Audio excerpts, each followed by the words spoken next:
Hey everybody. Okay, so here is part of chapter 1, The American Dream. Oh, so what is the American Dream? And it's going to be a little different for everybody. Okay, but the original American Dream was freedom. So people came to America in order to escape oppression from whatever country they were from, and then once they got here, they realized that they really didn't escape it; they just got further away from it. So then they wanted independence, and then they fought for it. And on July 4th, 1776 is when they officially declared their independence, but they really didn't win it until 1781. Declaration of Independence was written primarily by Thomas Jefferson.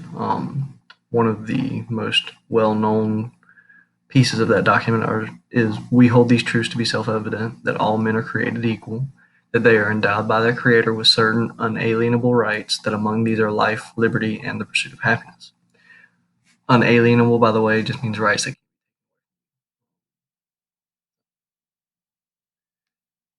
4th of July, we should all know, is our nation's birthday. We have the flag, which comes from all of this. Originally, it started off with 13 stars and 13 stripes for the 13 colonies. And as states,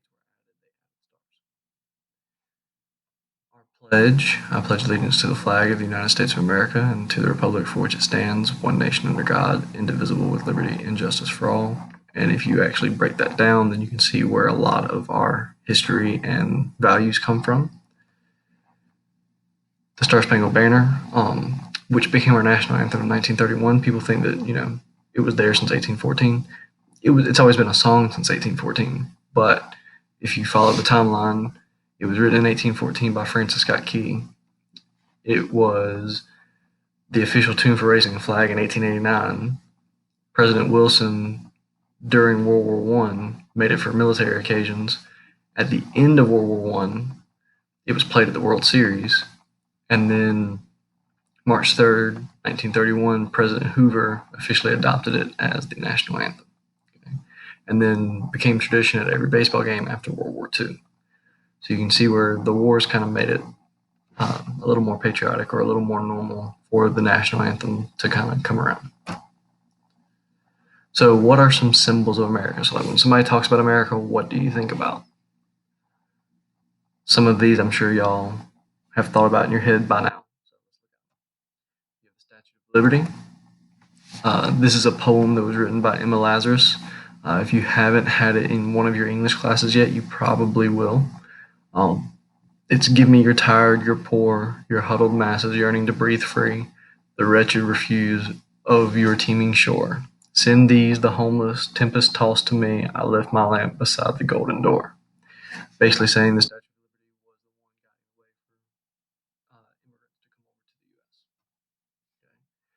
American has apple pie and baseball, McDonald's, Coke, Elvis Presley, Michael Jackson, Bald Eagle, Uncle Sam, Liberty Bell, which, if you didn't know, this was commemorated in 1826 for the 50th anniversary of the colonies declaring their independence. The White House, that's the address down there, 1600 Pennsylvania Avenue, Washington, D.C. The Washington Monument on National Mall, the Lincoln Memorial, Mount Rushmore in Keystone, South Dakota, which, if you look, you should know all four of these presidents: George Washington, Thomas Jefferson, Teddy Roosevelt, Abraham Lincoln. Troops, again, our troops. Some great Americans or some memorable Americans, people who were remembered for their deeds. Benjamin Franklin, he was a great diplomat, great politician, did quite a bit with actually inventions as well. Alexander Graham Bell, it's the reason why you have a phone. Thomas Alva Edison, a lot of people just say Thomas A. Edison. He invented quite a lot of other things, but the thing that he's most well known for, the light bulb. The Wright brothers with the airplane. Henry Ford, Ford Company. he didn't invent the vehicle, but he made it very efficient and affordable for everybody because he invented the assembly line. Walt Disney, who, if you've watched anything Disney, Marvel, they're responsible for all this. He created quite the empire. Neil Armstrong, first man to walk on the moon. So, civics, the study of rights and duties of citizens. So this is what we're going to be focusing on this semester is what are your rights as a citizen, but also what are your duties and responsibilities as a citizen. Citizens are a part of a country. They share a common history, common customs. This is not to say they're different, okay? And we will talk about that later with diversity, but there is a common core that every citizen has. So, same values. So this is where, again, I'm sure, especially with our last election, we run a two-party system. You can see where things are a little different. So people have to balance out their viewpoint. You have to take the bad as well as the good, and there's always two sides, typically because we have two parties. So here's like Democrats when Obama won. Some people, out on the road, the American dream is over. They feel that way. They're homeless. On any given night, 700,000 to 2 million people are out on the streets. There are homeless shelters that help with this, but typically they have a capacity, and once they hit capacity, they can't take anybody else. People go hungry every night, which is why we have food banks or food shelters. There's actually, several here in our county that you can go volunteer at. So for rent, these are the number of hours you need in order to pay the average rent in each state. So for us, North Carolina, you need 78 hours at minimum wage before you can pay your average rent. Okay, and this is based on 2013 numbers. So basically, if you were working a 40-hour week at minimum wage for a month, 2 complete weeks, basically 80 hours, is going to go to your rent. So the other stuff is what's left to go to all your other bills: car payment, water, electricity, food, phone. So basically what they determined is that there's nowhere left in America that you can pay for your rent on a 40-hour minimum wage for less than a third of your income. Now, this is where they set minimum wage, and if you're wondering what the two numbers are, why there's two sets of minimum wage, like $7.25, one is minimum wage for jobs where the only wage you get is the payment of that wage, and the second one is for people who earn tips. So, for example, if I was a waiter, I would earn $2.13 an hour plus my tips. The states in blue actually take note of they take like a survey of their wages every year, and then they adjust it based on changes. All the other states typically just follow the national mandate on the minimum wage, which happens every 4 to 5 years, I believe. America at war. Current wars for the U.S. War in Afghanistan, 2001 to present. Insurgency in Yemen, 2002 to present.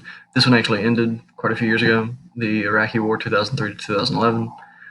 War in Northwest Pakistan, 2004 to present. And then ISIS, 2014 to present. A lot of these stem from this event, which was the bombing in 2001, 9/11.